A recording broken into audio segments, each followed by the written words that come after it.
Bonjour à tous, bienvenue. Alors que tout se taisait déjà au sujet de cette affaire, Vincent Folly, le directeur de publication du journal Nouvelle Tribune, a effectué une sortie médiatique le jeudi 2 août dernier pour parler des tenants et aboutissants ayant conduit à la suspension jusqu'à nouvel ordre de son organe. C'est encore lui que nous avons invité aujourd'hui pour évoquer cette issue malheureuse. Journaliste, analyste politique, il y demeure. Vincent Folly va aussi se prononcer sur le code électoral en gestation à l'Assemblée nationale, la nouvelle charte des partis politiques ou encore les sorties médiatiques donc, du chef de l'État à l'occasion de la fête de l'indépendance. Vincent Folly, bonjour, bienvenue. Bonjour Virgile. Cette sortie médiatique après le verdict de la RAC était-elle nécessaire ou c'est le choix de la provocation? Non, je ne ressens pas un provocateur, même si certains m'attribuent ce titre. Virgile, permets-moi d'abord, avant de répondre à la question un peu profondément, de te remercier. De remercier Soleil FM et les responsables de cette chaîne qui me donnent l'occasion, encore une fois, en moins d'un mois, non, de présenter la situation, car j'ai l'impression que les gens ne comprennent pas ce qui se passe. Même des amis qui m'abordent ont des attitudes ambiguës. Et je vais clarifier la situation et vous remercier pour ce que vous faites. Parce que à cette conférence de presse à laquelle vous faites allusion, j'ai invité presque toute la presse. Mais j'ai vu le traitement qui en a été fait. J'ai l'impression que les gens n'ont pas pris la mesure de ce qui se passe dans notre pays en matière de liberté de presse. J'ai l'impression. Et là, mon cœur brûle de savoir comment notre presse traite les informations ces derniers temps. On reviendra sur ça par rapport à l'actualité. Mais je veux vous remercier pour le courage que vous avez de m'inviter. Vous nous remerciez autant parce que vous n'avez pas eu cette participation des autres. Vous n'avez pas eu cette attente-là de ces organes tels que vous l'auriez souhaité. Oui, il y a même une radio, une que je ne nommerai pas, qui a pris la décision par un communiqué qui a circulé sur les réseaux sociaux de dire de ne pas parler de Nouvelle Tribune. C'est cette radio qui a fait ça. Mais je vais vous dire, Virgile, en fait, c'est l'ensemble de la presse de notre pays qui fait l'embargo, qui maintient un embargo sur l'affaire de la Nouvelle Tribune. Et c'est pourquoi c'est vous le problème ou... Eh bien, non, il faut faire en sorte qu'on parle le moins possible de moi. Parce que les premiers jours, vous savez comment ça s'est passé. La presse internationale a fait écho de cette suspension bizarre. Je reviendrai sur ça. Et ça a suscité un certain émoi dans le monde politique. À l'international. À l'international, oui. Ça a suscité un émoi dans le pouvoir, de la part du pouvoir politique. Et ils ont certainement décidé de faire l'impasse sur les informations concernant le journal. Or, ce qui se passe pour le journal, et je l'ai dit à l'occasion de la fermeture de Béninois libérés il y a plus de 7 ans. J'ai dit que ce n'est pas possible qu'on interdise un journal de parution. Et je vais l'expliquer encore tout à l'heure. Et c'est extrêmement grave. Donc le pouvoir a intérêt, c'est-à-dire ceux qui dirigent le pays ont intérêt à ce qu'on parle le moins possible d'une presse qui a été supprimée de manière administrative. Je dis, c'est une décision extrajudiciaire qui m'a frappé. Extrajudiciaire. Justement, vous aviez dit juste là, ils ont, et vous venez de lâcher le pouvoir. Vous connaissez, disons, votre bourreau, c'est cela? Bon, écoutez, le bourreau s'annonce lui-même, hein, c'est clair aujourd'hui que cette sanction n'est pas qu'une sanction administrative, quoi qu'on la RAC veuille le présenter de cette façon. Oh, c'est une sanction de la RAC, mais elle est politique. Elle est politique parce que, je vais vous le démontrer tout à l'heure, elle ne repose sur aucun de ces tests. Aucun des tests qui régissent la profession. Lorsque vous voulez sanctionner quelqu'un, il faut au moins mettre la forme. On dit sanctionner jusqu'à nouvel ordre. Où est-ce qu'on n'a jamais vu ça? Est-ce qu'on peut mettre en prison quelqu'un jusqu'à nouvel ordre? Il est en prison selon un terme donné. Mais la sanction définitive que vient de prendre la HAC dit interdit de parution jusqu'à nouvel ordre. Or, je suis une entreprise. J'ai un registre de commerce. Les employés sont là. Ils n'ont pas de salaire. J'ai des charges locatives, des charges salariales à leur verser. Comment peut-on interdire une entreprise? Comment Les parents qui sont venus de Grand Popo, de chez moi, disent écoutez, c'est ton entreprise, non? Pourquoi on ferme? Je leur ai dit, mais c'est une boutique. Prenez l'exemple d'une boutique que j'ai ouverte. On me dit que j'ai des produits peut-être avariés dans la boutique. Mais quand on vient prendre les produits avariés. On ne va pas fermer la boutique parce que j'ai envie. Mais ce qui s'est passé, c'est comme si ma boutique Nouvelle Tribune a été fermée. Alors que j'ai un registre de commerce. C'est illégal ce qui a été fait. Complètement illégal. C'est pourquoi j'ai parlé de la HAC hors la loi. Ce n'est pas une injure. Parce que la HAC n'a pas respecté les tests.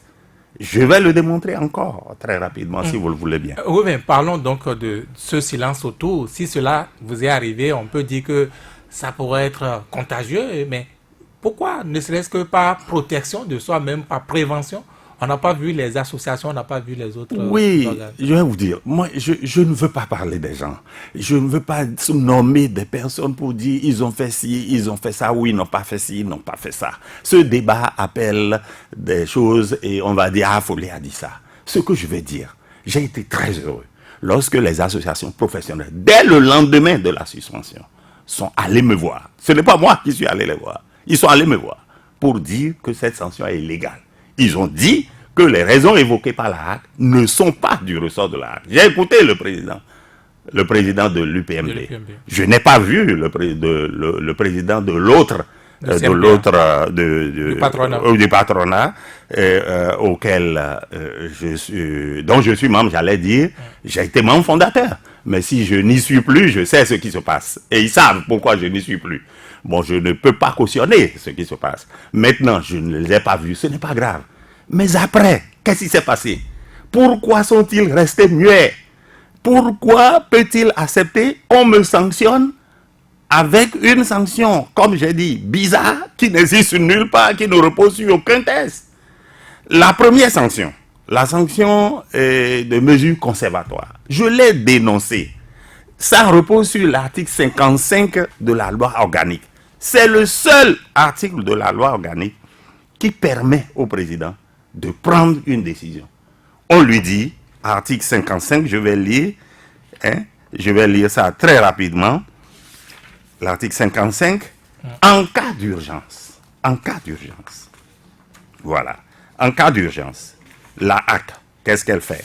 En cas d'urgence, je viens et de manquement aux obligations résultant des dispositions de la présente loi, c'est-à-dire la loi organique dont je suis en train de parler, le président de la haute autorité de l'audiovisuel peut ordonner à la personne qui en est responsable de se conformer à ces dispositions, de mettre fin à l'irrégularité et d'en supprimer les effets.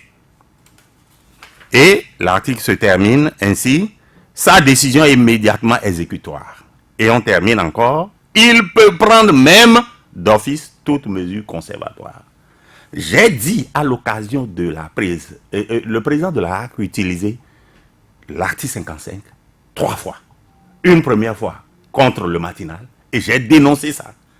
Une deuxième fois contre un journal qui s'appelle Audace Info, et c'est la troisième fois. Sinon, lorsque un journal est convaincu de l'article conservatoire, vous parlez de cette HAC. De cette HAC.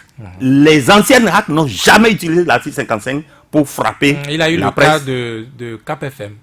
Non, ça c'est la presse audiovisuelle. Bien sûr. Je dis que ça concerne l'audiovisuel.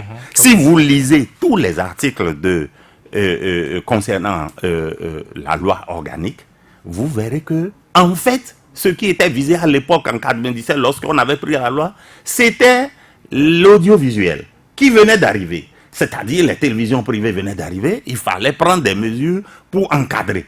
Et la plupart des articles ont été concentrés et ont été consacrés à l'audiovisuel. Alors, qu'est-ce qui est important de dire ici? C'est que l'article 55 a été utilisé, et je l'ai dit sur plusieurs chaînes avant. Lorsque une radio est en train de faire une déclaration, par exemple, dans le sens d'appeler les gens à la révolte, le président de la HAC, il n'a pas besoin de voir les conseillers, il arrête. C'est ça comment on appelle l'esprit. En cas d'urgence et de manquement aux obligations résultant des dispositions de la présente loi, le président de la haute autorité de l'audiovisuel peut ordonner à la personne qui en est responsable. Qu'est-ce qu'on a fait pour moi? On a recensé les articles à partir du mois de janvier.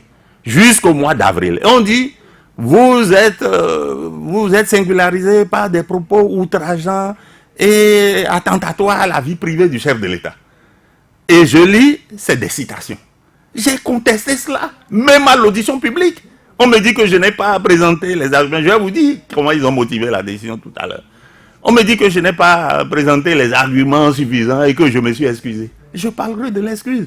Donc, même à l'audition publique, j'ai dit que lorsqu'on fait un extrait, on extrait un texte, un passage de son contexte, on n'a plus le même sens.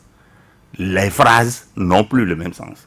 Donc, ils ont parlé de champ lexical. J'ai dit que le champ lexical est contenu dans un champ sémantique et que l'ensemble forme le sens. J'ai tout expliqué. Et j'ai dit que les textes qui sont qu'on a incriminés, ce sont des textes d'opinion. Ce sont les opinions exprimées par un citoyen qui se trouve être un professeur d'université. C'est vrai que c'est des propos durs, mais ce sont des propos qui sont des opinions de la personne.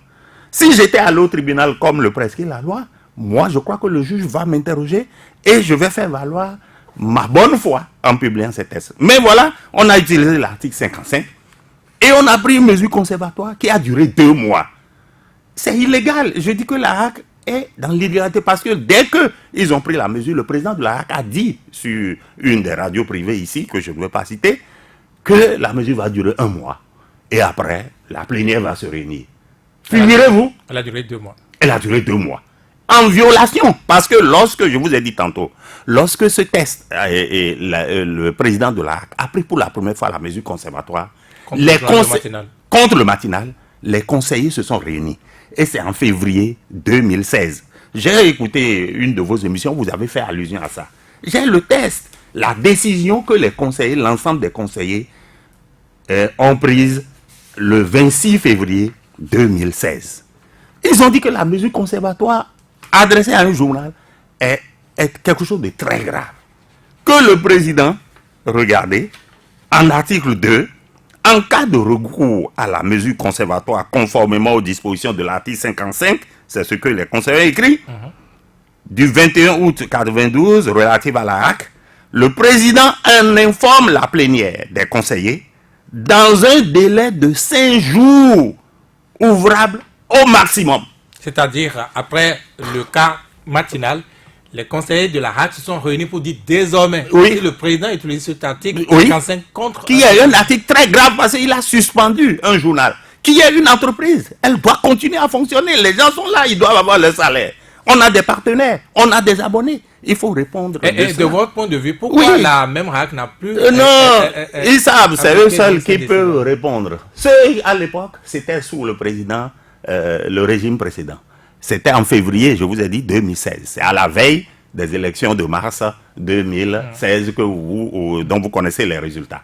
Les mêmes conseillers qui ont fait ça se sont tus aujourd'hui. Ils n'en ont plus parlé.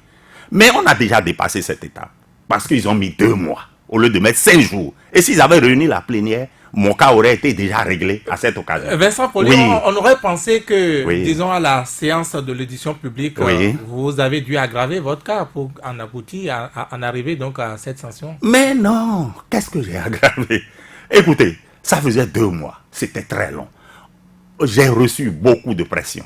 Je voulais faire cette conférence de presse après 1 mois, après 3 semaines. On m'a dit non, laisse, ça va se faire, ça va se régler. La HAC va lever la sanction, le président l'a promis. Et puis, ça faisait 2 mois. Les employés, je les regarde. Les charges locatives, les charges d'électricité et d'eau sont là. Je n'ai plus de publicité. Les partenaires sont partis. Les abonnés, je ne leur fournis plus le journal. Et c'est pourquoi j'ai fait un numéro le jour même où on nous a suspendus. Ils m'ont demandé pourquoi j'ai fait ce numéro. Je leur ai dit de se mettre à ma place au cours de l'audition de ce qu'on appelle l'instruction.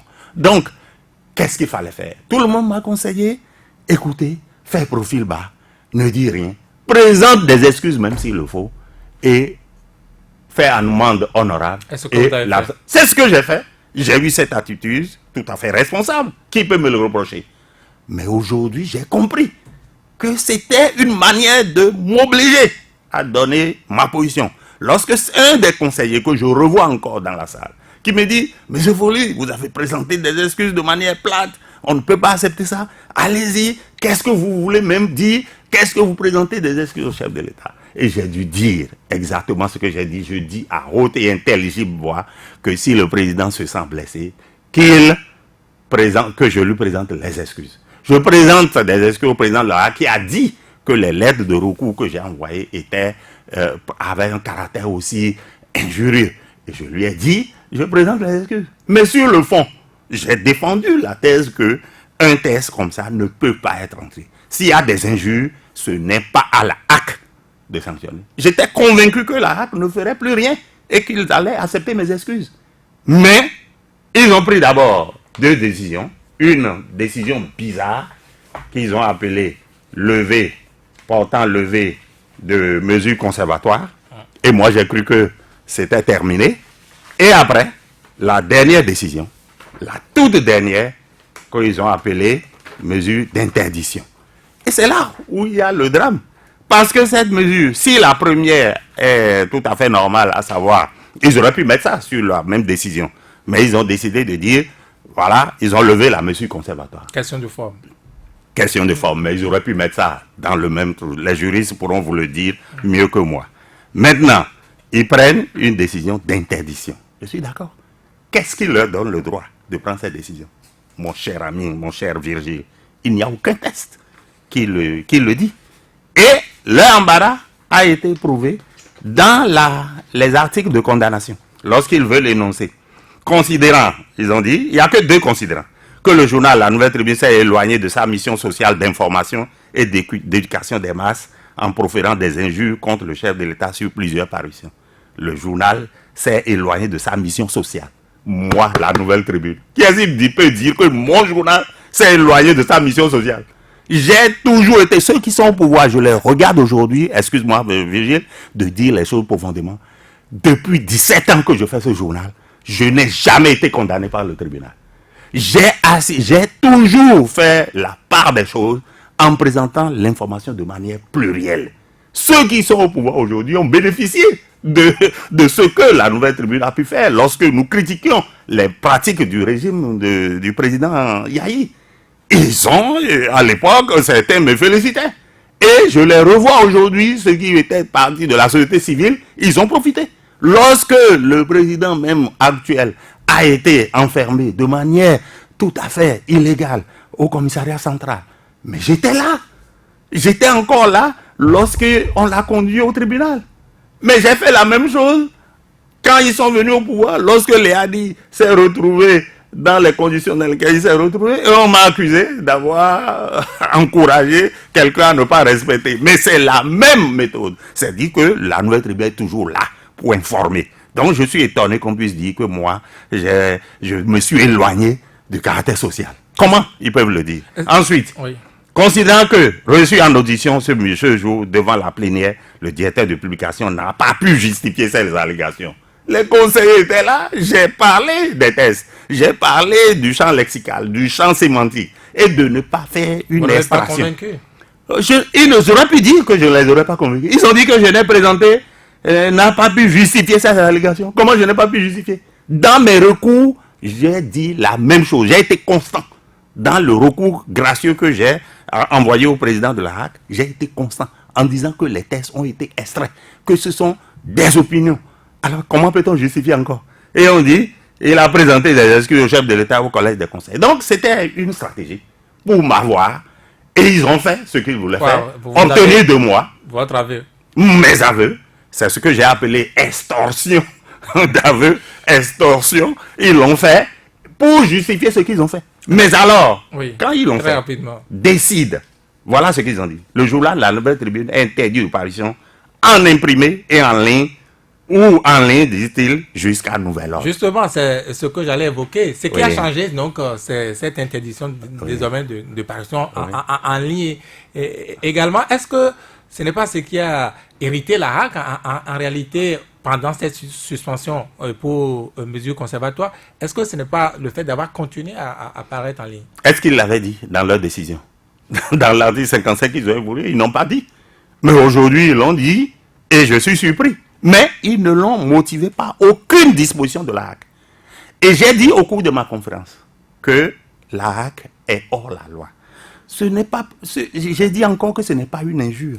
C'est simplement pour dire qu'elle n'a aucune disposition en son sein qui lui permet de faire ça. Et là, aujourd'hui, je dis à tous mes confrères, ils n'ont qu'à lire l'arrêt rendu par l'ordonnance de la Cour suprême en référé. Au sujet du Béninois libéré. Que j'avais défendu à l'époque. Je me souviens, je l'ai toujours dit au cours d'une émission où j'étais avec tous les gourous de la presse privée. Ils étaient tous devant moi et j'étais le seul à dire qu'un journal, on ne peut pas l'interdire. Et c'est ce que la Cour suprême l'a dit près de 7 ans après. Une perte de temps inutile. Et aujourd'hui, la HAC qui a été, à qui on a fait notification de cette décision, ne devrait pas prendre une sanction de ce genre. Et surtout une sanction avec un terme indéfini. On dit jusqu'à nouvel ordre. Ça peut être jusqu'à quoi? Demain, après-demain, dans 2 ans, à la fin du mandat du président Talon. Est-ce que c'est ça? On ne précise rien. Je ne vous pose plus la question. Vous avez dû commencer par déjà emprunter les mêmes routes que Béninois libéré. Non, je ne vous dirai pas ce que je fais, parce que ici c'est une radio et je suis obligé de me défendre. Et vous comprendrez que je me défends. Mais je vais vous dire... Mais vous allez vous faire justice, vous allez demander que la justice... Ah ben certainement, nous sommes encore dans un état de droit, à moins qu'on me dise que nous sommes dans un état de non-droit, ou une république bananière, où un organe administratif peut prendre une décision en dehors de la justice. Parce qu'au moins la justice, j'ai un avocat, il plaidera ma cause, et moi j'ai ma bonne foi à plaider. Mais ici, il n'y a rien. L'audition publique n'est pas un tribunal. Et c'est pas durer encore 7 ans, comme la Béninois. Ah ben moi je ne crois pas. S'il y a un état de droit, ça ne va pas durer 7 ans, cher ami. La Cour a bien clarifié, qui a dit dans un de ses considérants, le dernier considérant, que dans ces conditions énumérées, le juge devra s'interroger également sur l'existence d'échelles de sanctions applicables aux acteurs de la presse reprochables de fautes professionnelles ou disciplinaires. La HAC se base sur la loi organique. Mais dans la loi organique, avant de voir l'article 52 qui parle de l'article 55 que le président a utilisé, il y a le titre 6 qui parle de la discipline et des sanctions. Et les textes de la HAC sont clairs. La haute autorité, l'article 40, la haute autorité de l'audiovisuel de la communication statue comme conseil de discipline en matière de presse et de communication, sans préjudice des dispositions du statut général de la fonction publique. Ça, c'est pour les fonctionnaires. Maintenant, il y a eu un article 41, 42 et l'article 43. Les sanctions applicables ainsi que la procédure en matière disciplinaire sont fixées par la loi. Virgile, à ce jour, cette loi n'existe pas. La loi n'existe pas. Et la Cour suprême, dans sa décision, a fait allusion en disant, considérant que dans ces conditions, quel soutien que considérant, voilà, il dit, dans ces conditions, le juge devra s'interroger également sur l'existence d'échelles de sanctions applicables aux acteurs de la presse reprochables de fautes professionnelles ou disciplinaires. Il n'y a aucune sanction. En fait, l'inexistence de cette sanction. Et la Cour suprême a dit que la HAC n'a pas compétence pour interdire un journal. Ça a été clair. C'était déjà la conclusion. La conclusion, au cas de Béninois libéré. Ils ne se sont même pas penchés sur le fond. Comme vous le savez, les décisions de la Cour constitutionnelle nous ont habitués à ça. Voilà, quand dans la forme, on n'a pas respecté, on dit il n'y a même pas lieu de s'attarder, d'aller au fond. Mais ici, la Cour suprême va juger du fond de l'affaire. Mais il a dit il y a tellement d'irrégularités. La première irrégularité, c'est qu'il n'y a pas de sanction prévue par la HAC, par les tests. Aucune sanction. Donc, celles qu'ils ont prises il y a quelques années contre le Béninois libéré étaient illégales. La Cour a simplement suspendu la décision d'interdiction de Béninois libéré. Et Béninois libéré a commencé par apparaître. Comment des gens qui ont reçu une notification de cette décision peuvent prendre aujourd'hui la décision bizarre de dire que le journal est interdit de parution jusqu'à nouvel ordre? On n'a pas dit dans 1 mois, 2 mois, on a dit jusqu'à nouvel ordre. Dans quel pays on donne une sanction à quelqu'un jusqu'à nouvel ordre? Est-ce qu'on peut mettre à quelqu'un en prison jusqu'à nouvel ordre? On lui fixe 5 ans, mais Tognon a eu 5 ans. Et avant ça, on le faisait tourner. Mais moi alors, on me dit jusqu'à nouvel ordre. Ça veut dire que je suis presque en détention provisoire comme les prisonniers politiques qu'on refuse de reconnaître. Je suis en détention provisoire en attendant qu'un jour, quelqu'un bien, la RAC se décide de relever le truc. Mais sur quelle base ils ont fait ça? Alors que la loi dit clairement, la nouvelle loi, le code de déontologie, le code qui régit l'information et la presse, donne un rôle spécifique à la... Les constituants ne sont pas, les législateurs ne sont pas fous. Ils ont de la logique dans leur texte.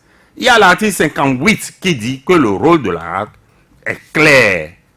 Est clair le rôle de la RAC. L'article 58 dit que le président, la présentation... Non, et je me trompe d'article. Oui, et je trouverai l'article, mais c'est un article qui dit que le président, la RAC, recense les infractions commises contre la déontologie ou les infractions pénales et il les transmet au procureur qui engage une action. Et vous savez, dans notre loi, ce n'est pas à la RAC de prendre des sanctions. La loi ne lui donne pas l'autorisation. Et je prie tout le monde de lire le code de déontologie, de lire la loi organique, et on trouvera que le juge seul a le droit de sanctionner, de suspendre un journal. Mais il le fait pour 3 mois. C'est écrit, noir sur blanc. C'était déjà la même décision dans la loi la plus sévère qu'on ait jamais eue, la loi 72 de 1960. Celle-là qui régissait la presse écrite. Cette loi disait déjà que le juge peut suspendre un journal pendant 3 mois. Et pendant les 3 mois, il est contraint de payer. Mais c'est une sanction extrêmement grave que personne, aucun juge n'a prise jusqu'à présent. Et cette autorisation que donne le code, elle est claire. C'est le juge. Ce n'est pas les gens de la RAC. Donc, mon intervention à ma conférence de presse avait pour but de dire que la RAC sort de son rôle en prenant des sanctions contre la presse écrite. Elle est fondée à prendre des sanctions parce que c'est prévu dans la loi organique. Parce qu'il y a des faits de l'immédiateté. Des faits de l'immédiateté. Vous avez votre convention que vous signez, vous avez des cahiers de charges. Lorsque vous ne respectez pas, la RAC a le droit. Je vous ai dit que la loi organique a été constituée essentiellement dans le sens de régir la presse audiovisuelle. Et aujourd'hui, très rapidement, qu'est-ce qui a changé à la Nouvelle Tribune? Le journal a fermé. Tout le monde est à la maison en attendant. Comment je peux fermer? Je suis un homme, je me bats. Ils savent. Les journalistes sont là, à ma disposition. Ils font quoi? Ils viennent et nous faisons ce que nous devons faire. Nous recherchons l'information et nous la diffusons. Vous diffusez ça qui, par quel canal? Par les canaux que vous connaissez, monsieur Virgile. Mais ce n'est pas ça qui est important. Comment pourrais-je fermer? Comment pourrais-je fermer alors que j'ai des accords de partenariat? Est-ce que là, vous n'avez pas volontairement cherché ou fait le choix de tenir tête à la RAC? Mais non. À la conférence de presse, un ami journaliste d'un certain âge, il est arrivé de Paris. Il m'a dit, écoutez, chez nous, c'est un test inapplicable. Et il m'a demandé, Vincent, ouvre ton journal le lendemain. Parce que ce n'est pas une décision de justice. Et je lui ai répondu au cours de la conférence que je ne ferai pas ça. Parce que je respecte les lois, même mal appliquées. Ici, c'est le Bénin, c'est pas Paris. Oui, c'est le Bénin, mais le Bénin doit se conformer. Ce n'est pas une république bananière. Je crois que ceux qui dirigent le pays ne pourront pas dire que notre pays est une république bananière. Mais en faisant prendre par la RAC une sanction extrajudiciaire, notre État se comporte comme une république bananière. Donc, vous voulez savoir ce que mes journalistes font? On est en train de les démobiliser. Je suis au courant de tout ce qui se trame. Mais parfois, par jalousie, par envie. Parce que mon site, c'est le meilleur site. Et c'est reconnu par Google comme le meilleur site d'information sur le Bénin. Nous ne sommes devancés que par les sites du Sénégal et de la Côte d'Ivoire. Parce que le chiffre de la population de nos lecteurs même est là. Mais le site est reconnu aujourd'hui. Bon, certains confrères peuvent être contents parce que la Nouvelle Tribune a disparu.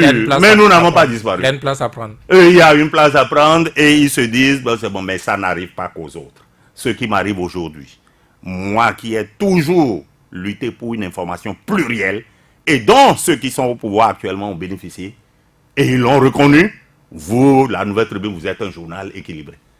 Aujourd'hui, ceux d'en face me disent, ils ne savaient même pas que j'étais un journal comme ça. Parce que je fais l'information comme je le faisais, mais eux, ils croyaient que je les critiquais. Je parle de ceux du régime précédent.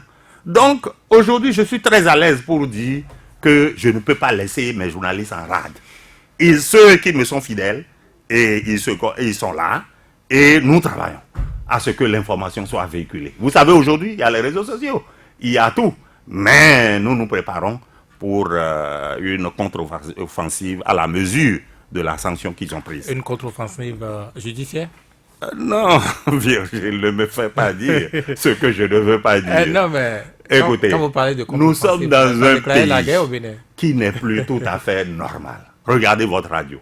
J'espère que les auditeurs de tout le pays m'entendent. J'espère que ceux de Cotonou m'entendent aussi et que ce n'est pas seulement ceux qui sont à l'extérieur.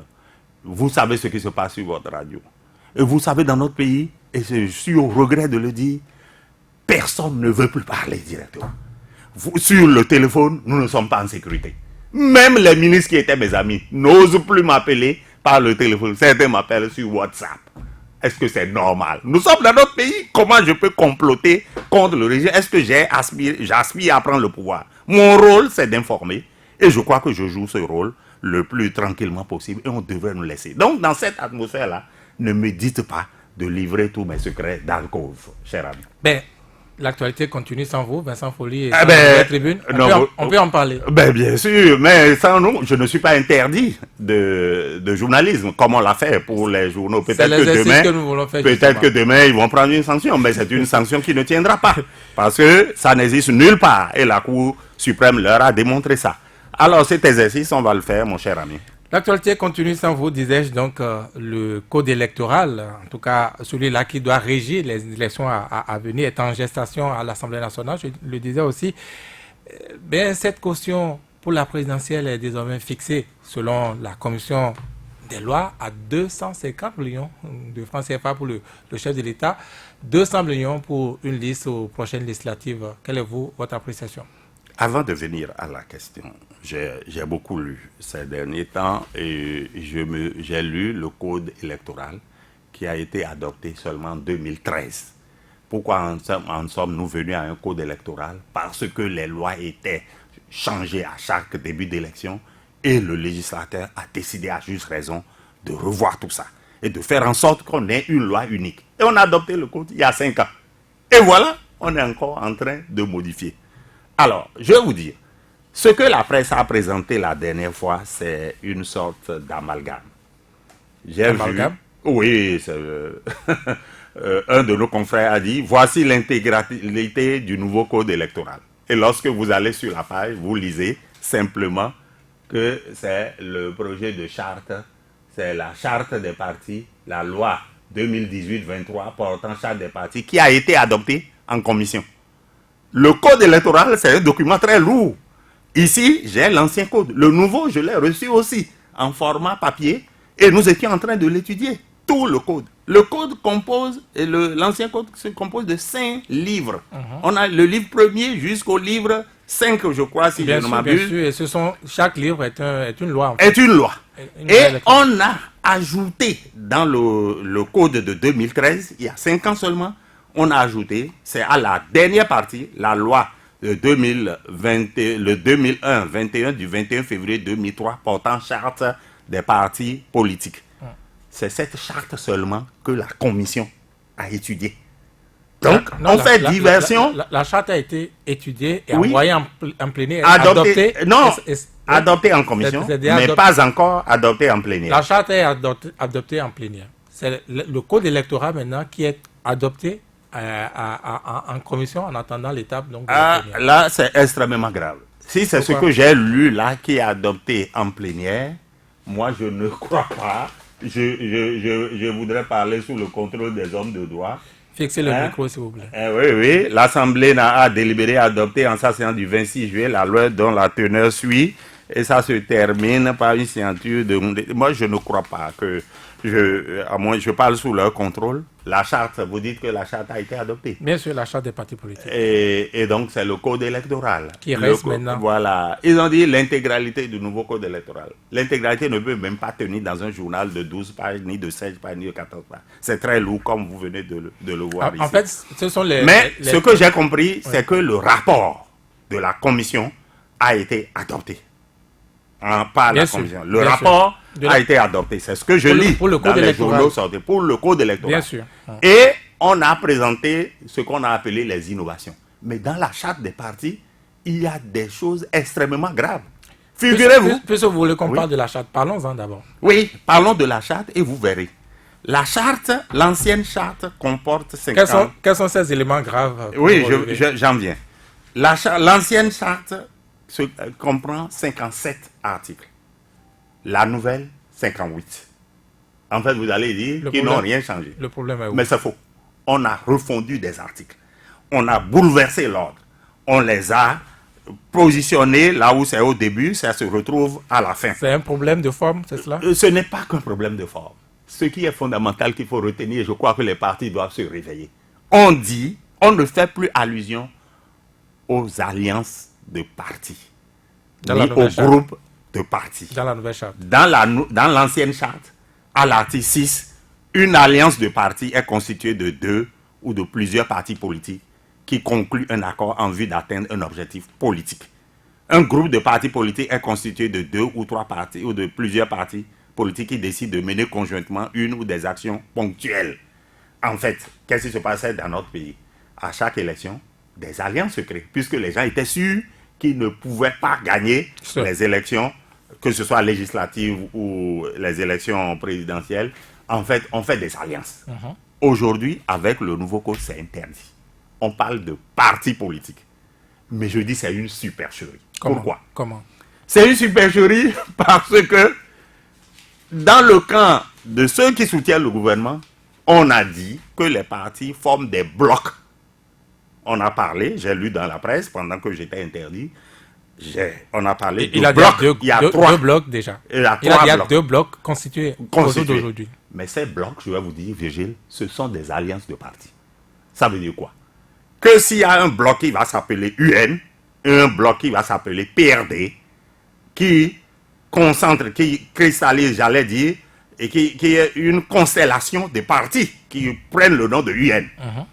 Mais c'est quoi? C'est une alliance de partis. Oui, mais les partis n'existent pas dans leur entité primaire. Oui, c'est ce qu'on dit.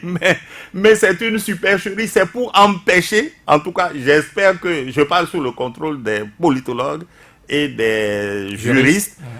Je pense qu'en faisant ça, le groupe de la majorité présidentielle se présente ainsi comme parti, les seuls partis existants. Or, ils forment des alliances en fait. Mais ils n'interdisent pas non plus que d'autres partis naissent. Voilà. Nous n'avons pas beaucoup de temps. Les autres partis, j'ai vu FCBE, qui s'est transformé en parti. Et qui n'est pas encore enregistré au jour d'aujourd'hui. Bon, je ne sais pas. Maintenant, de l'autre côté, on voit les forces politiques regroupées autour de ce qu'on appelle le FSP. En fait, il y a dans le FSP les FCBE, le Parti communiste du Bénin, les PLP, je crois que c'est ceux qui ils ne sont même pas partis politiques, ça n'a rien à voir. Ils sont alliances. Voilà. Mais au jour d'aujourd'hui, avec la nouvelle charte, ils ne sont pas autorisés. Ils ne sont même pas une alliance puisqu'ils ne sont pas enregistrés en tant que tels. Ben, vous vous rappelez cette polémique? D'accord, il y a eu cette polémique voulue et créée par les gens qui sont au pouvoir. En fait, on ne les autorise plus, on ne les autorisera pas demain à se présenter aux élections en tant qu'alliance. Ça n'existera pas. Ou bien, ils font tout ça, et vous savez, les communistes, les FCBE et le PLP former un panier. Ben, je ne sais pas comment ça va se débrouiller. Mais en fait, c'est une stratégie pour émietter les autres. C'est-à-dire qu'eux, ils ont constitué des blocs qui sont en fait des alliances. Donc ils se sont dépêchés. Ils se sont dépêchés de créer ça et laissant les autres dans une sorte de vide. Et après, ils se retrouveront. Il y aura USL, il y aura FCBE. Qui n'a pas son récépissé aussi. Je ne sais pas. C'est vous qui m'informez. Il y aura le PCB. Donc, ayant quadrillé le territoire avec ce qu'ils appellent leur bloc, ils sont sûrs d'avoir, se pense-t-il, ils sont sûrs d'avoir une majorité de députés acquis à leur cause pour les législatives qui viennent dans quelques mois. Donc, c'est une supercherie pour empêcher les autres de faire alliance, comme ça c'est toujours fait, et pour se présenter comme les seules alliances qui sont capables de gagner les voix qu'on réclame pour pouvoir être éligible à des sièges. Oui, mais est-ce que même si demain ces partis de l'opposition, comme vous entrevoyez, se mettaient donc ensemble pour constituer n'importe quel parti politique, est-ce que c'est pas l'électeur qui décide? Oui, c'est l'électeur qui décide. Mais ici, on fixe une loi qui est comme une camisole de force. C'est-à-dire, bon, vous formez alliance et eux, ils se sont dépêchés de se mettre en alliance et de dire qu'ils ne sont pas alliance, mais ils sont partis. L'alliance n'existe plus. L'alliance n'existe plus. Dans le truc, on ne fait plus allusion à l'alliance. C'est parti politique. Donc, on oblige les autres à se regrouper et ils n'ont plus beaucoup de temps. Et je vous ai dit que ça ne sera pas facile de mettre USL, FCBE, les communistes ensemble. Je veux voir ce parti émerger. Mais ça sera grave. Alors qu'ils peuvent vous former. Mais pourquoi les contraindre? Nous sommes dans un régime de liberté qu'on permette aux gens de créer des alliances pour aller au pouvoir. Pourquoi veut-on empêcher les gens alors qu'eux, ils ont formé des alliances? Mais la loi vise à limiter un excès de liberté. C'est ce qu'on dit. Mais c'est faux. Mais en fait, la loi vise à exclure des gens. Et vous avez, on a parlé des mesures de quitus fiscal. Oui, qui peut se plaindre qu'on demande à un citoyen de payer ses impôts? Qui peut se plaindre? Personne. Mais alors, il faut que la loi traite les gens nommément. S'il y a des gens qui sont exemptés d'impôts, s'il y a des gens qui sont exemptés de taxes, vous voulez que les autres, à qui on donne des taxes très élevées, puissent être en règle? On a fait à dessein pour éliminer certains. Donc, il y a aussi ce qu'on appelle le quitus fiscal. Après le quitus fiscal, on a parlé encore d'une méthode d'exclusion. On a dit il faut maintenant 250 millions. Ça, c'est le code électoral, justement, prononcez-vous là-dessus. 250 millions. Oui, c'est pourquoi moi je crois qu'il faut lire tout le code électoral. Parce que dans le code. L'ancien ou le nouveau? Le nouveau, il faut que je vois les règles. Par exemple, les règles communes à toutes les élections en République de Bénin. Les règles communes, c'est-à-dire les règles applicables. Les règles générales. Ensuite, les règles particulières au président de la République. Il faut qu'on les voit. Aujourd'hui, ce qu'il faut craindre, c'est cette opacité qui entoure la prise des lois, l'adoption des lois au Parlement. L'étude des lois à l'Assemblée. L'étude des lois à l'Assemblée. Nous avons été le journal qui s'est interrogé lorsque, dans la nuit où le PAG était présenté, le président de la République, oui, le programme d'action du gouvernement, le président de la République s'est rapproché du président de l'Assemblée et lui a presque murmuré à l'oreille: Monsieur le Président, je vous demande de voter les yeux fermés.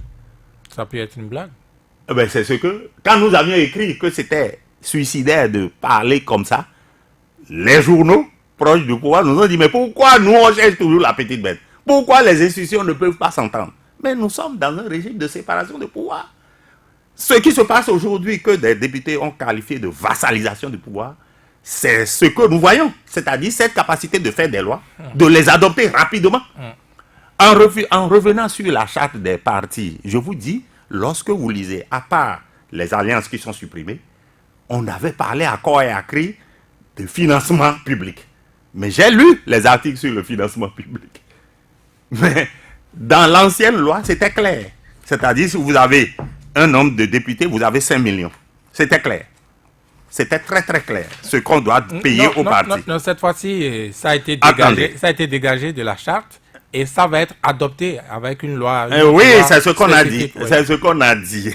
Pourquoi on n'a pas inclus, comme on l'a fait dans l'ancienne charte, c'est-à-dire les partis politiques inscrits, l'ancienne charte, l'article 40, ayant au moins un député bénéficie d'une aide financière annuelle de l'État. Ça va être fait. Le montant de cette aide est fixé par décret pris en Conseil des ministres.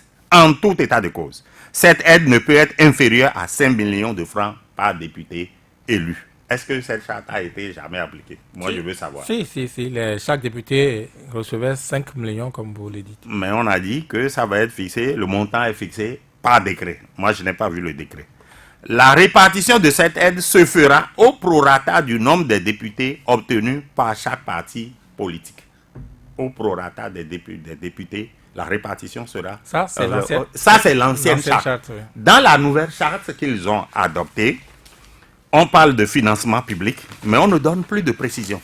Vous croyez que c'est anodin? Ça a été dégagé pour être adopté, je vous le dis encore une fois, dans une autre loi spécifique. Oui, les lois spécifiques sont confectionnées sur mesure, vous le savez. Qu'est-ce qu'on dit? Financement public.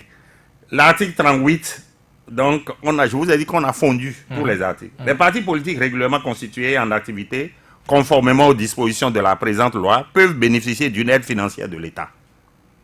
L'article 39 dit « Les subventions de l'État aux partis politiques représentent l'aide destinée au financement des activités des partis politiques. Les conditions et modalités de répartition, c'est ça que vous dites, du financement public aux partis politiques sont déterminées par une loi spécifique.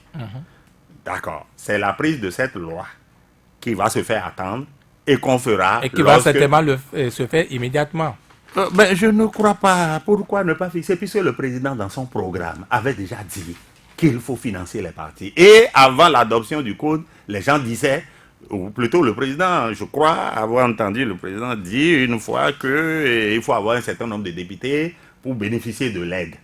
Ça va être discuté au Parlement et adopté, la clé va être adoptée. J'espère que la clé sera adoptée. Mais je vous dis déjà que c'est un piège parce que demain, compte tenu du nombre que la majorité présidentielle et la majorité va avoir, ils vont certainement adopter. Il est très probable que ce soit donc cette législature qui va adopter cette loi spécifique. Cette spécifique. Bon, j'attends de voir. Mais vous savez, il y a d'autres innovations dont la presse ne parle pas dans ce code électoral. Vous savez que les partis peuvent avoir des financements, recevoir des financements dans l'ancienne charte, recevoir des financements comment on appelle, du privé, c'est-à-dire de ce qu'on appelle des personnes morales, des personnes physiques, et même des partis politiques étrangers ou internes. Mais dans la nouvelle charte, on a refusé. On a décidé de supprimer comment on appelle, le financement des partis étrangers. Par exemple, je donne un exemple, le Parti communiste du Bénin, qui est l'un des partis les plus riches, on va dire, monsieur, les bleus. S'il veut avoir le financement du parti coréen, par exemple, il ne l'aura pas. Parce que c'est interdit par la loi. Et même, il y a des peines qui sont prévues. Et le problème est où? Le problème est où? C'est que nos partis n'ont pas beaucoup de ressources. Les cotisations ne leur permettent pas. On a supprimé ça, alors que c'était dans l'ancienne charte. On a supprimé aussi l'apport de ce qu'on a appelé les personnes morales. C'est-à-dire qu'une société, par exemple, ne peut pas décider de financer un parti. Comme ça se voit ailleurs. Est-ce que ce n'est pas pour prévenir que Boko Haram ou je ne sais pas quoi nous finance demain? S'il n'y a pas Boko Haram, il y a autre chose. Pourquoi on interdirait, c'est-à-dire comment le parti qui s'appelle UN, par exemple, sera financé. Mais est-ce qu'il y a un problème lorsque l'État dit que c'est désormais lui qui va financer les partis politiques? Oui, mais cet argent que vous pouvez attendre des Coréens, ben moi, je vous le donne. Oui, il faut le donner vraiment et le fixer. Bon, vous avez dit que ce n'est pas une loi. Moi, j'attends de voir la loi, mais je me dis, c'est encore une astuce, une ruse du pouvoir pour permettre quelques gesticulations par la suite lorsqu'ils n'auront pas la majorité. La loi, les lois qu'on dit qu'on va prendre, je vous ai parlé de la loi sur les sanctions disciplinaires tout à l'heure de la HAC, qui n'a jamais été prise jusqu'à présent. Et pourtant, la loi, la HAC fonctionne et met des sanctions. L'option du référendum, le chef de l'État a répondu finalement, il a dit non. Oui, il était obligé de répondre. Non. Pourquoi il était obligé? Lui-même le sait, mais ce n'est pas la raison qu'il a avancée. Ce n'est pas pour des raisons financières? Non, pas du tout. Pas du tout. Je crois que le chef de l'État n'a jamais fait l'option, contrairement à ce qu'a dit un de ses collaborateurs sur une chaîne étrangère, qu'après le vote, là, que c'est le référendum qu'il visait. Les gens ont dit ça. Il y a un responsable qui a dit que le vote a échoué, mais que ce n'est pas un échec, que c'est ce qu'il vise, c'est le référendum. Avant que le chef d'État ne dise ce qu'il a dit là, à savoir qu'il ne veut pas aller au référendum. Vous savez le débat qui a eu lieu sur les réseaux sociaux et dans la presse à propos de ça, où des députés ont pris la parole, pas des moindres, qui ont dit ils iront au référendum, ils vont gagner. Mais le chef d'État sait ce qui se passe dans le peuple, la population réelle. Il sait que s'il va à un référendum, il n'est pas sûr, parce qu'il faut mettre de grands moyens et ne pas... Or, les moyens, il les met déjà à la disposition des députés. Vous savez comment ça s'est passé, le vote de la loi? Vous le savez? Ah ben oui, mais on ne le sait pas, on ne le dira pas, parce qu'on va m'accuser de diffamation. Mais ça se sursure. C'est clair que le bloc de la majorité présidentielle n'est pas uni par une idéologie de défense des intérêts des populations. Chaque vote avait... Ah ben oui, avait son coût. Et la présidente Rosine Soglo avait ouvert une brèche On aurait pu rentrer dedans pour savoir ce qui s'est passé. Comment se font les votes au Parlement. Aujourd'hui, on a des bruits, on a des rumeurs sur ce qui s'est passé. Donc le chef de l'État compte sur sa petite majorité. Et il a le souci pas de aussi. petite majorité. Non, de sa majorité, mais il n'a pas la majorité qualifiée pour faire la révision au Parlement. Et il lui manque quelques 4 députés. Il s'est donné les moyens de les avoir, mais il ne les a pas eus.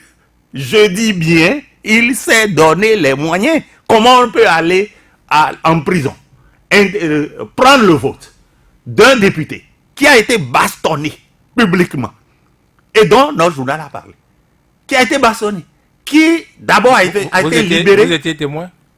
Moi, j'étais venu quelques minutes après la bastonnade. Et j'ai vu le député. Donc vous ne pouvez pas jurer qu'il a été bastonné? Non, je compte sur ces avocats qui ont dit ce qu'ils ont dit. Le député est parti ce jour-là sur une civière. Et j'ai été témoin. Je voulais prendre les photos. Vous pouvez sortir de ce studio en civière, il suffit de vous coucher, non? C'est trop facile, Virgile. Comment peut-on sortir en civière si on n'est pas civière? On l'a vu à l'hôpital. Moi, je suis allé à l'hôpital pour le voir. On ne pouvait pas le voir le jour-là. Comment on peut se coucher à l'hôpital, Vincent? C'est possible que tout ça se soit simulé. Mais on lui a porté la main. Et ça, l'ancien ministre, qui est devenu maintenant président de la Cour constitutionnelle, avait dit, on fera des enquêtes pour savoir. Allez voir si une enquête a été diligentée pour savoir si le député a été, oui ou non, bastonné. Mais à ce jour, aucune enquête n'a été menée. Mais ailleurs, vous voyez ce qui se passe. L'affaire Benalla en France. Vous avez vu un garde du corps du chef de l'État qui se permet de bastonner les manifestants au cours d'une manifestation publique. Ici, ça n'a soulevé rien que le député ait été bastonné au vu au sou de tout le monde. Mais en France, vous voyez ce que ça a créé comme... Vous parlez de son vote qui a été... qu'on est allé chercher. Oui, on est allé chercher le vote de quelqu'un qui est... qui a été... Pour vous, c'est une incongruité. C'est une incongruité. On ne devrait pas, puisque on l'a présenté comme un criminel. Comme quelqu'un qui n'a pas le droit à l'existence. Sinon, on l'aurait laissé en liberté. Est-ce que c'est pas Atao qui est plus intelligent, plus malin? Moi, je ne sais pas. Je ne sais pas. On comprendra un jour. Vous savez, il n'y a rien de caché sous le soleil, et surtout ce soleil d'Afrique. Et on saura un jour ce qui s'est passé autour d'Atao. Moi, je suis allé en prison pour le voir. Je n'ai pas pu l'avoir. Pourquoi? Mais écoutez, ce jour-là, on a dit qu'il n'était pas chaud là. Son avocat, qui aussi a reçu des coups, était à l'hôpital. Donc... c'est lui que j'ai pu voir, mais je n'ai pas pu voir le député. Oui, mais vous êtes allé le voir, pourquoi? C'est votre ami? Mais c'est mon travail. Je ne le connaissais pas, personnellement. Mais je vais voir comme je vois tout le monde. J'étais allé au commissariat pour voir Talon qui était dans le bureau de Moundéon, non? Mais je faisais ça. J'ai fait tout, c'est mon travail. Je cherche l'information là où il y en a. Et j'accompagne mes journalistes. Mais pour l'instant, vous ne savez pas l'information. Mais j'ai cherché, je n'ai pas eu. Mais ça ne veut pas dire que l'information n'existe pas. Non, je veux dire, votre journal est fermé. Pourquoi vous êtes aussi actif? Ah ben, pourquoi je vais rester là? Je n'ai pas d'autre métier. Par le passé, il y a un siècle, j'étais enseignant. Mais aujourd'hui, c'est le seul métier que je connais et que je pratique. Pour beaucoup, cette demande ou cette nouvelle demande de levée d'immunité, ça va dans la droite ligne de ce que vous évoquiez. Mais bien sûr. Mais pourquoi on n'a pas levé l'immunité de Garba Yaya dès le début du régime, lorsque on a constaté que les concours étaient frauduleux? J'ai suivi cette affaire que le syndicaliste Métonyon a dirigé de main de maître jusqu'à ce qu'on ait pris on l'ait pris dans cette affaire dite de commission. Mais les commissions pour le concours frauduleux ont été réunies. Je vous assure que une seule avait terminé ses travaux. Une seule commission. Celle, je crois, des concours, si je ne m'abuse, on n'a pas épluché. Et dès qu'on a eu les résultats, on a dit aux autres commissions d'arrêter. Et c'est comme ça que dans ces conditions, on n'est pas allé au fond de l'affaire. On aurait pu arrêter Garba Yaya à l'époque. Parce que lui, au moins, on l'avait vu, il avait nargué les gens. Moi, je l'ai vu au cours du débat qu'il a eu avec Métonyon, où il disait qu'il n'y a pas eu fraude, que les gens vont prendre service. Il l'a menacé. Mais Gabaya, on aurait pu le faire. Pourquoi on ne l'a pas fait? Est-ce que la majorité était réunie à l'Assemblée? Parce que moi, je ne sais pas. Il faut aussi une arithmétique à l'Assemblée. Eh bien, il faut une arithmétique, oui. Elle s'est réunie rapidement, oui. C'est vrai que c'est toujours d'opportunité qu'on prend les tests ici. C'est-à-dire, Gabaya, on ne l'a pas poursuivi à une certaine époque parce que ça n'arrangeait pas. Et le cas Kodio Simplice? Ah, vous savez, vous pouvez parler de Kodio Simplice. Et son affaire avait défrayé la chronique, à savoir qu'il a détourné les primes des policiers. On avait cru que cette affaire c'était assez. Mais on ressuscite ça. À quelle faveur? À la faveur d'une intervention qu'il aurait faite à l'Assemblée. Vous savez ce qu'il a dit à l'Assemblée par rapport au président de... Non, mais je ne vais pas vous rappeler ça. Par rapport au président de l'Assemblée. De l'Assemblée. Il a interpellé, le président de l'Assemblée lui a répondu en parlant de son passé, d'exilé, et qu'il n'avait pas de leçon à recevoir des gens. 2 jours après, on interpelle le ministre, l'ancien ministre, oui. Avant les auditeurs, comment vous voyez, vous envisagez les prochaines législatives? Mais je suis un observateur de la vie politique. C'est très difficile. Notre pays n'est pas prévisible. Nous ne sommes pas un pays normal. Regardez dans un pays comme la Côte d'Ivoire. Vous avez le Togo. Vous avez le Sénégal. Dans ces 3 pays-là, il existe des partis bien constitués. Dans mon pays, il n'y en a pas. Dans mon pays, il n'y en a pas. Des partis se créent encore aujourd'hui qui n'envisagent même pas de prendre le pouvoir. Moi, j'ai vu le parti de quelqu'un que je ne veux pas nommer. Il est venu pour aider le PAG. C'est quel parti ça? Quand on forme un parti, c'est pour prendre le pouvoir. Aucun des partis qui se forment, les mouvements qui se forment, n'a pour objectif de prendre le pouvoir. On dit qu'on veut aider le PAG. Quelle est cette vision-là? Au Togo, vous avez les forces de l'opposition connues, avec un parti comme le parti de Fabre, Jean-Pierre Fabre, avec celui qu'a créé Achadam, qui donne des sueurs froides au gouvernement, c'est-à-dire le parti qui est aujourd'hui, qui a permis aux Togolais de faire le bon chemin. Vous avez de l'autre côté le parti présidentiel qui est connu, qui était RPT, qui est devenu UNI. Mais vous allez au Sénégal, vous avez des partis. Vous allez en Côte d'Ivoire, là, n'en parlons plus. Mais chez nous, il n'y a aucun parti n'a pu prendre le pouvoir depuis 1990. Mais c'est ce que semble régler les nouvelles lois. Non, ça ne sera pas. La charte des partis politiques. Non, les partis que vous voyez là sont encore des clubs électoraux. Alors je vous repose la question. Oui, ce sont des clubs électoraux. Et donc, comme je ne peux pas prévoir, je n'ai pas une boule de cristal pour savoir ce que ça va donner, le président lui-même ne peut pas être assuré qu'il aura cette majorité qui lui permettra de réviser la constitution de fond en comble, comme il en a l'intention. Il ne peut être assuré de rien. Nous allons voir ce qui va se passer sur le terrain. Et vous avez vu que vous n'avez pas répondu. Vous ne savez si c'est l'opposition ou le pouvoir qui va gagner les prochaines législatives. Je ne peux pas le dire, puisque je ne vois pas dans l'opposition des gens s'organiser de manière visible. Ils ne peuvent pas le faire. Et si l'opposition était en train de prendre son temps pour réunir ses moyens? Oui, ils ont raison, parce que le pouvoir est tellement organisé. Il a toute la communication, il a la presse. L'ensemble de la presse dit à peu près la même chose aujourd'hui. Je vous ai dit qu'on a fait l'embargo. On a mis un embargo sur l'information concernant la Nouvelle Tribune. Parce qu'on ne veut pas qu'on en parle. Mais c'est ainsi que le pouvoir a la main sur toute la presse. C'est-à-dire les télévisions. On peut les citer. Hein? La presse écrite. On peut les citer. Mais quel est le journal qui aujourd'hui défend des thèses? Il y a quelques-uns, je ne veux pas leur faire injure, qui se battent, et je le constate. Mais nous, notre absence, ça se ressent aujourd'hui. Et ces nouvelles tribunes allaient se fondre dans les rédactions qui existent, qui font déjà le combat, comme vous dites? Non, je n'ai pas à me fondre dans une rédaction, puisque je connais les tendances des rédactions. Vous n'allez pas me demander. J'étais le seul à avoir refusé cet argent de soumission que j'ai obtenu. Je n'ai pas demandé. Quand ils sont venus, moi je dis, depuis 17 ans, je n'ai jamais eu le contrat de Kérékou. Kérékou en a fait. Je n'ai jamais eu le contrat de Yahi. Mais ceux ici sont venus et ils m'ont proposé. J'ai dit oui. Pourquoi vous avez accepté? Mais j'ai accepté parce que j'ai dit, mais finalement j'ai été contre tout le temps. C'est l'argent public, c'est notre argent. Et je ne vais pas vous dire comment cet argent a été donné pendant les 3 mois que j'ai pris. Je ne vais pas vous dire. Est-ce que ce n'est pas finalement ça qui vous a amené malheur?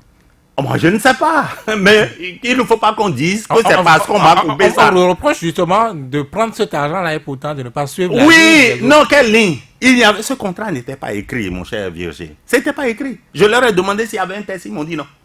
Maintenant, qu'est-ce qu'il y avait? Bon, moi, j'étais arrivé à l'idée que on peut aider un gouvernement à avoir une certaine visibilité. Je peux donner la visibilité à certaines actions du gouvernement et pour cela, on me paye. C'est ce qu'on appelle la communication. Mais ce qui se passait, ce n'était pas ça. Ce qui se passait, ce n'était pas ça. On nous demandait spécifiquement de faire un certain nombre de choses. Moi, j'ai refusé. Et j'ai voulu faire le journal tel que je le faisais du temps où ils étaient dans une certaine opposition. Et si c'est ça qui m'a valu, mais qu'on ne me dise pas. Et j'ai entendu des gens le dire, que lorsqu'on a coupé le contrat à Nouvelle Tribune, il s'est fâché. C'est faux. C'est le contraire. Pendant que je prenais l'argent, j'ai dit que je ne peux pas cesser de faire le journal tel qu'on nous l'a appris, à savoir respecter la déontologie. On ne peut pas accuser tel membre de l'opposition sans preuve. Si on le fait, on signe le document. Je leur ai demandé de signer les documents qu'ils m'envoyaient. Ils ont refusé que je dois signer ça par la rédaction. Si quelqu'un en doute, qu'il fasse un débat avec moi. Mais tout ça, c'est superflu. C'est dérisoire. Cette émission, c'est aussi avec les auditeurs qui peuvent nous appeler. Les numéros, vous les connaissez déjà. 66 75 72 72 ou le 64 44 02 44. Nous avons notre tout premier auditeur en ligne. Bonjour. Bonjour Virgile. Chant que ton salut le plateau. Vincent Folly, bonjour. Bonjour cher ami. Oui. L'une des causes les plus profondes du mal être professionnel est de ne pas pouvoir faire du bon travail. Du point de vue du travail de qualité, je voudrais saluer le professionnalisme avéré dont vous êtes l'incarnation dans le monde de la presse au Bénin. Merci. En montrant toujours que le goût du travail bien fait est un don du ciel, contrairement à bien travailler qui s'apprend. Merci à vous. Cela dit, dans un communiqué rendu public le mardi 29 mai 2018, vous mettiez en garde contre toute manœuvre visant à ternir votre image ainsi que celle de votre journal. Cette réaction, Vincent, est une manifestation tangible de l'allergie que vous présentez aux offenses. Vous devez me confirmer. Alors, comment donc comprendre que ce soit pour ces mêmes raisons que votre journal fait l'objet d'une suspension depuis le 23 mai dernier? Première question. Deuxième question, une citation de Thomas Jefferson, que bien des canards se plaisent à vous emprunter à la une de leur manchette, me fait lire ceci. Sinon, me donnait à choisir entre un gouvernement sans journaux ou des gouvernements ou des journaux sans gouvernement, je n'hésiterais pas un moment à choisir cette dernière formule. Fin de citation. Voilà donc une belle caricature d'un chef d'État américain qui vient mettre en épingle l'épée de Damoclès que représente l'exécutif pour la presse et qui montre à suffisance que dans aucun pays au monde, la liberté de la presse n'est jamais un acquis définitif. Dites-nous, Vincent, si vous étiez président de la République, sur quel levier allez-vous agir pour que la presse, à défaut d'être un modèle, soit une référence, un cadre comme vous, pour résister à cette volonté manifeste des gouvernants à réduire l'espace de la liberté de la presse qui consiste à lui imposer une ligne éditoriale par le truchement des contrats mirobolants à l'instar de celui-là que vous étiez amené à dénoncer sur le plateau de 100% Bénin de Sikativi et que vous venez de dire encore un instant dans un passé pas si lointain. Je vous remercie. Bonne journée. Merci. Deuxième auditeur, bonjour. Allô? Oui, allô? Oui, votre nom. Oui, bonjour, monsieur Vigile. Bonjour. Moi, c'est Valentin Ayonou.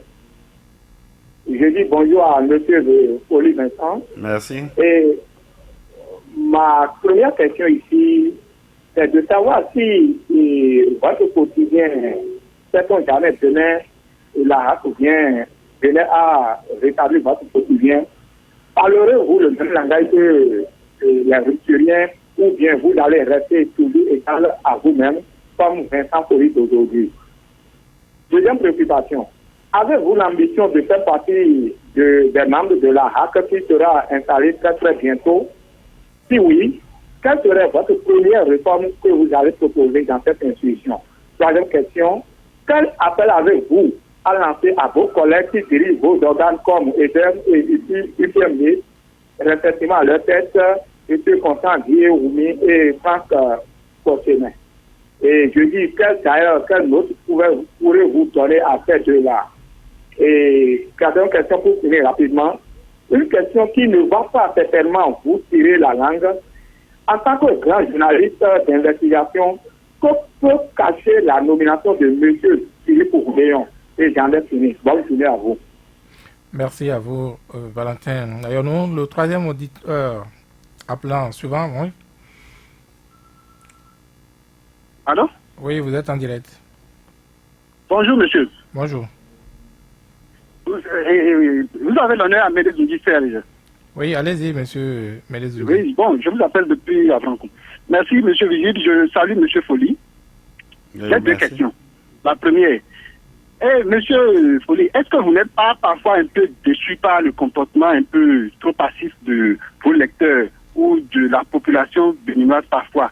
Si je le dis, je me dis parfois que est-ce que nous ne manquons pas trop de supporter les gens dans des moments de difficulté?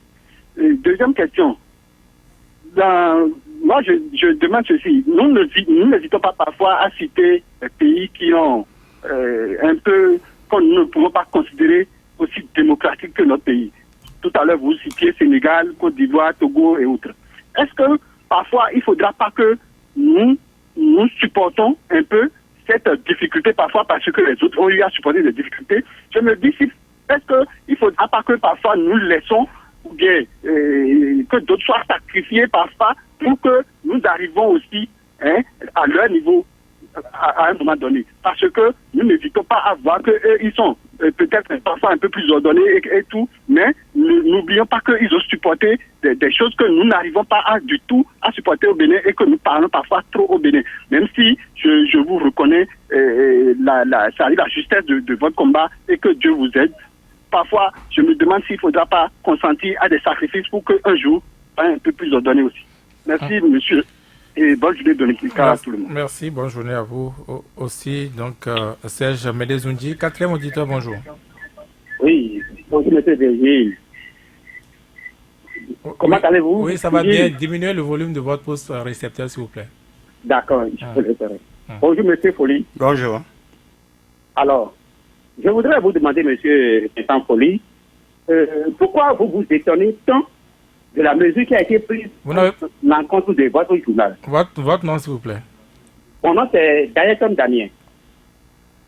Oui, allez-y. Danielson Damien. Danielson, hein? Danielson. Oui. Oui. Donc, je disais tantôt, pourquoi M. Folly s'étonne tant de la mesure qui a été prise à l'encontre de son journal? Son étonnement, moi, me surprend. À voir le contexte actuel dans lequel nous évoluons, nous avons en face un régime qui broie tout sur son passage, toutes les voix contradictoires qui se dressent, toutes les voix critiques qui se dressent contre lui, contre ses actions. Nous avons un régime qui broie tout. C'est votre impression. Donc, pourquoi ça vous étonne tant? Nous savions que des organes de presse vont subir des représailles. Votre autre question. Nous sommes dans un pays de représailles. Gaillarson, autre question. Alors, deuxième question, par rapport, je vais sortir un peu du cadre médiatique pour aller sur le champ politique.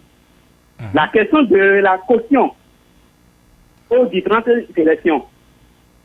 Monsieur Folly, pensez-vous qu'il y a une contradiction notoire, comme moi je l'ai constaté, entre les arguments qui ont été évoqués lorsque le régime en place avait engagé la réforme sur le système partisan?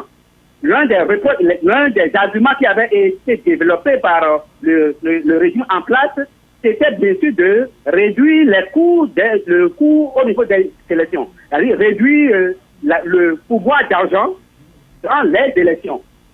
Mais aujourd'hui, on veut adopter des réformes allant dans le sens de, encore, comme ce que vous savez, le paiement de 200 millions pour les élections législatives et 250 millions pour les élections présidentielles.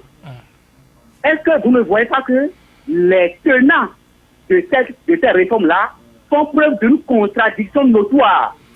C'est noté. Parce qu'hier, la question est on notée. voulait réduire le coût des élections, mais aujourd'hui, on fait des propositions La question est notée. qui font greffer, bien sûr, les dépenses au niveau... Autre préoccupation, M. Gaëson Damien.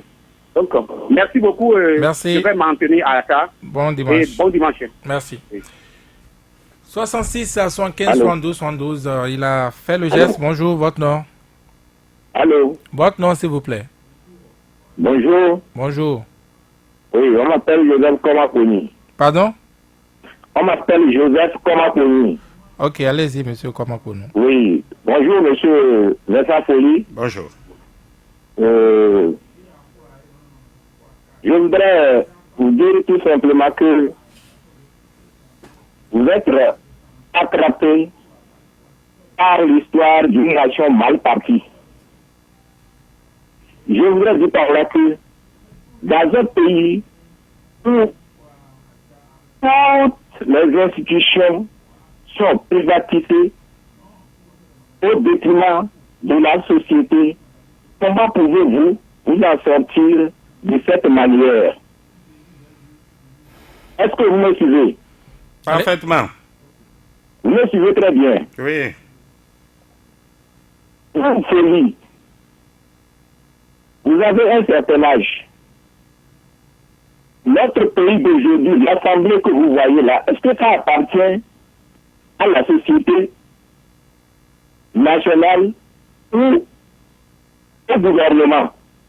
Moi, j'ai eu des problèmes dans la société. J'ai pris par là le ministère même de ma société a mieux réfléchi pour que l'Assemblée. Et vous pensez que ces gens-là, comme ces choses-là, cherchent une autre manière de réfléchir dans cette nation pour nous en sortir. C'est très difficile. D'accord, autre préoccupation. Est-ce que vous me suivez très bien? Autre préoccupation. Parfaitement. Merci beaucoup. Après, on dira le reste. Ok. Vous êtes comment vous remercie.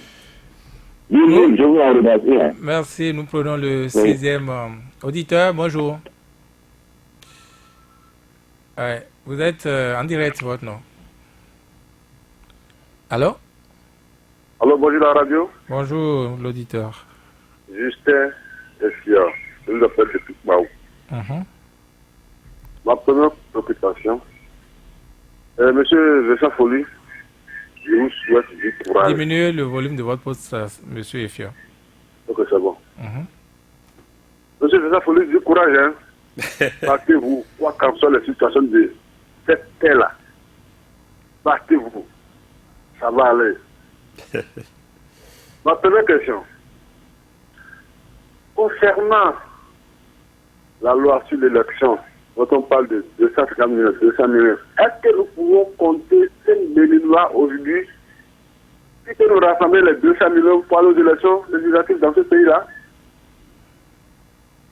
À bientôt. 7e auditeur. Ça va être le dernier. Oui, 7e et tout dernier auditeur. Bonjour. Allô, bonjour. Votre nom, s'il vous plaît. C'est monsieur Affaire Ramon. Oui, allez-y, monsieur. Bonjour, monsieur Vigile. Oui, bonjour. Et monsieur Vincent Folly. Merci, bonjour. Monsieur Vincent Folly, assume toutes vos indications. Quelle est la cause réelle de la suspension de votre journal à Nouvelle Prévenue? Que feriez-vous pour sa réapparition? Merci. Merci, nous revenons en studio. Il vous repose la question, quelle est la cause réelle de la suspension de votre journal? Vous pouvez commencer par ça. Oui, je peux commencer par ça, mais je crois que je l'ai dit à demi-mot. Ben, la cause réelle, ben, qu'est-ce que je peux dire, Virgile, de plus que ce que j'ai dit depuis le début. Bon, c'est ma ligne éditoriale, hein. Je crois que ce n'est pas autre chose. Je ne suis pas le journal qui écrit le plus mal Je vais vous dire simplement, pour répondre à cette question, on a parlé du président de l'ODEM, de l'UPMB. J'ai dit que je ne parle pas des gens. Mais j'étais sur un plateau de télévision avec le président de l'ODEM 2 semaines avant la suspension.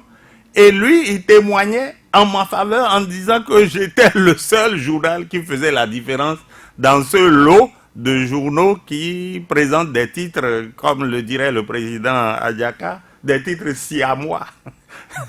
Ils disent que j'étais le seul qui faisait la différence. 2 semaines après, bon, je suis sanctionné comme un pestiféré, comme quelqu'un qui ne respecte pas le chef de l'État. Mais je dis oui, si je ne respecte pas le chef de l'État, qu'on m'amène au tribunal. Ce n'est pas à la HAC de m'interdire de fermer mon entreprise alors que j'ai un registre de commerce. Je travaille, des employés sont là. Donc la cause réelle, on veut tuer le journal. On n'avait pas mis le site, on n'avait pas inclus le site dans la première décision. Maintenant, on a mis le site. Ça veut dire je reste tranquille chez moi, je dors, les employés sont là, ils doivent manger, ils doivent être payés, mais mon locataire doit être payé, l'électricité doit être payée. On me dit de rester à la maison. J'ai une entreprise. Quelle entreprise on peut fermer? Quelle est la loi qui permet à quelqu'un de fermer une entreprise? Même les impôts. Les gens ont réussi. Avant, on écrivait fermer pour non-paiement d'impôts. Aujourd'hui, les impôts ne se comportent plus comme ça. Ce sont des gens formidables, les cadres des impôts. Je leur porte témoignage. Ils sont venus, ils ont travaillé pendant près de 8 mois chez moi. Et j'ai fait les recours. On m'a dit 35 millions. Avant la suspension, là, j'ai été frappé par les impôts. Mais j'ai salué la compétence de nos agents. Ils ont compris que un journal ne pouvait pas avoir 35 millions à payer. On est venu à 24 millions. Puis après à 12 millions. Je commence à payer 2 millions. Et on me dit non qu'il faut tout payer en même temps. J'ai jamais vu ça. Les impôts, alors qu'on m'avait fait signer un engagement qui n'est pas de mon fait. Je sous-signais, je prends l'engagement. Non, c'est un formulaire que les impôts ont. Et j'ai rempli. C'est une pratique. C'est une pratique. Ils me l'ont imposé. Ils m'ont dit payer dans 3 mois. J'ai dit je ne peux pas. 10 millions. Ils ont dit 6 mois. J'ai dit bon, je peux faire 6 mois. Et j'ai pris l'engagement de payer 6 mois. Une semaine après, on me dit de tout payer sous week-end. C'est pas possible. On ne peut considérer cet engagement. On ne considère plus cet engagement. Et on allait bloquer les comptes. Que feriez-vous pour rétablir votre journal? Mais qu'est-ce que je fais? C'est tout ce que je fais que je ne vous ai pas dit. Mais que je ne vous dirai pas, cher monsieur qui m'admire. Celui qui a posé les questions sur les 250 millions par rapport au coût de la vie et à la vie je crois que c'est énorme. On ne peut pas dire, un député l'a dit sur les antennes, je ne peux pas mieux parler que lui. Et c'est eux qui représentent le peuple, il a dit que ce n'est pas possible. Moi, j'ai été témoin, j'ai vécu en Côte d'Ivoire pendant quelques années, c'était de 5 millions au début. Mais lorsqu'on voulait empêcher Gbagbo de se présenter aux élections de 92, j'étais là, j'étais témoin. Je crois qu'à 5 jours, on a fixé, c'était sous le président Houphouët-Boigny, la barre à 20 millions. Comme c'est que Gbagbo n'avait pas 20 millions. Mais à l'époque, c'était un professeur d'université. Mais qu'est-ce qui s'est passé? J'étais témoin. Ce sont les militants qui ont cotisé et ils l'ont accompagné jusqu'au trésor pour déposer son dossier. J'étais témoin de cette période. Donc je vois la tendance que les gouvernements ont à faire monter la barre et pour empêcher, soi-disant, pour empêcher les candidatures fantaisistes, c'est ce qu'ils disent. Mais c'est pour éliminer des adversaires politiques. Mais le peuple est mûr pour éliminer. Regardez, on a eu à un moment donné jusqu'à 26, si je ne m'abuse, 26 candidats aux élections présidentielles. Mais quand on a présenté les résultats, le peuple ne se trompe pas. Les voix vont vers. Donc ça, c'est comme si c'est une insulte au c'est peuple une injure qui n'est pas capable de reconnaître les fantaisistes. Le peuple reconnaît les candidatures fantaisistes. Pourquoi on veut lui imposer? Si on met à 250, sur quelle base on fixe 250 millions? Qui est-ce qui gagne de l'argent dans ce pays et qui lui permet de payer 250 millions d'un seul coup? Nous avons affaire à un régime plutocratique qui veut rester dans ce système où, c'est les riches seuls qui pourront se présenter aux élections présidentielles. C'est une exclusion inacceptable. On a exclu les gens qui ont moins de 40 ans. C'est déjà bien, on a accepté ça. Mais dans 100 ans, on va accepter que des gens qui ont 25 ans se présentent. Parce qu'à 25 ans, dans 100 ans, il y aura des gens qui à 25 ans auront la maturité nécessaire pour être dirigeants. Vous savez qu'en Autriche, si je ne m'abuse, le président qui est élu là-bas doit avoir la trentaine.